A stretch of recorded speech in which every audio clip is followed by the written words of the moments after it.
Did you know that CoverGirl recently announced a new face to their brand? A deal with CoverGirl is no small thing. It includes national exposure, a significant amount of money, and the potential to turn 5 minutes of fame into a substantial career. For the first time ever, CoverGirl has chosen a male face for their brand. This new face of CoverGirl is James, a 17-year-old boy from Bethlehem, New York, who brought his own ring light to his yearbook photo shoot so that his 7 a.m. makeup work would not go to waste. CoverGirl believes that each face of its brand is a role model, a boundary breaker, who redefines what it means to be beautiful. A young man serving as a public face of a major cosmetics company is certainly groundbreaking. This gentleman is challenging what it has meant to be male or female and encouraging us to think about why we have held so tightly to these gender constructs. There is no question that James is a role model as he shows this country and potentially the world what beauty looks like inside and out, and reminds us of the kind of courage it takes to unabashedly show off that beauty.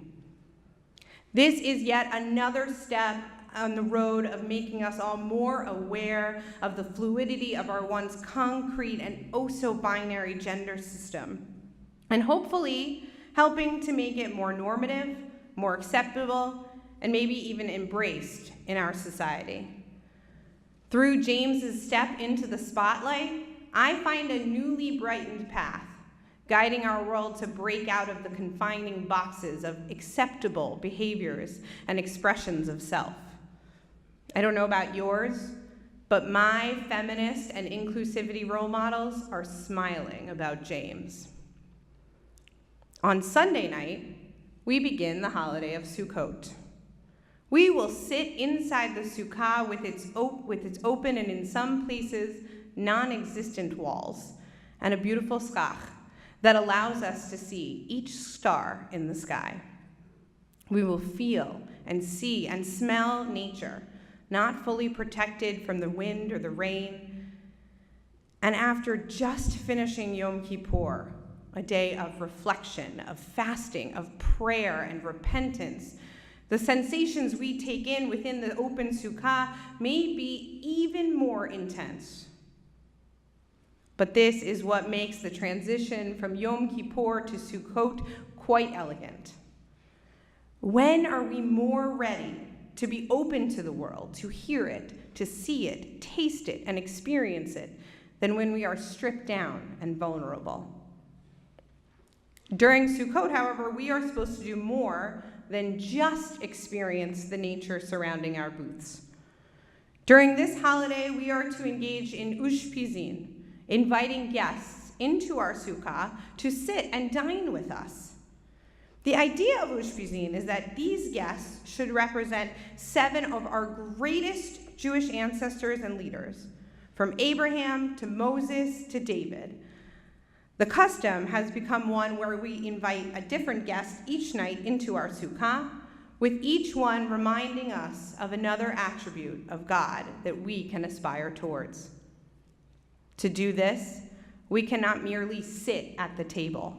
Rather, we must engage our guests. We must listen to them, hear their stories, discover their narratives, and learn from those we have invited inside. The sukkah might be a shelter, but it was never intended to allow us to become sheltered from our world. The temporary nature of the sukkah, however, its openness, might make us feel anxious, exposed, threatened, especially since the world we live in has become more enclosed, more exclusive, more walled. At a moment when the black and white lines of gender are becoming more fluid, our borders are becoming more impenetrable. We live in a world where checkpoints, security guards, and metal detectors are not only necessary, but also reassuring. We constantly worry about the wrong person with ideas of violence and destruction coming in. We walk around each day maintaining an extra sense of vigilance, always willing to abide by the MTA's announcement of if you see something, say something. There is no question that the openness of a sukkah goes against everything we know about safety in this time and place. And even if we only think about the sukkah, the openness of it, as figurative, it's still scary. We have been raised to be strong in our beliefs, to be clear about what is and is not a part of our sense of self. We have worked to be people of defined values with limits and knowledge of our own capabilities. We encourage one another to be strong with conviction, and we look for that in our leaders.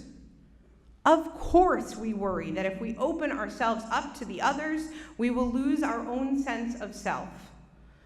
The values and ideas that we have spent our entire lives forming are essential to who we are. And if they are shaken or disturbed too much, what might that mean for our understanding of who we are? But in our core, we know that inviting in the other, truly listening to and connecting with another person can only help us to become an even greater version of ourselves. How silly of us to think that inviting guests should be anything but uncomfortable and challenging. Certainly, it was not easy for Abraham to welcome and serve guests just after completing his own circumcision, and yet he did it. And for this, he was granted a blessing which took the form of a child. Imagine if Abraham had let his selfishness, his own discomfort, get in the way of welcoming his guests. Would the blessing of his son with Sarah have come to fruition? Would the line of Judaism have ended right where it began? Maimonides reminds us that one who locks the doors of his courtyard and eats and drinks with his children and his wife, but does not feed the poor and the embittered soul, this is not the joy of a mitzvah, but the joy of his belly. The cover of the sukkah should not prevent us from discovering those around us. Our acts of ushpizin need not be overwhelming or too great. There are simple ways to invite into our world other opinions and narratives that can help us to fulfill this mitzvah. We do not need to open our homes and our minds to those who are truly hateful or unwilling to engage in deep conversation. We can find those who are like our newest CoverGirl, James, those who are willing to go a few steps beyond what we have deemed as normative and teach us from a place of love and kindness. We are duty-bound to find those people, the ones who will help us to learn and grow, who will challenge us, sometimes leading us to change our minds, and sometimes simply giving us the chance to reaffirm our beliefs. It is when we open up to the other, when we allow ourselves to engage in what it means to have a male face of a cosmetics company, that we can open ourselves up to the possibility of blessing. The work of Yom Kippur was hard. We thought deeply about who we are, about the people we have been, and the people we have yet to become.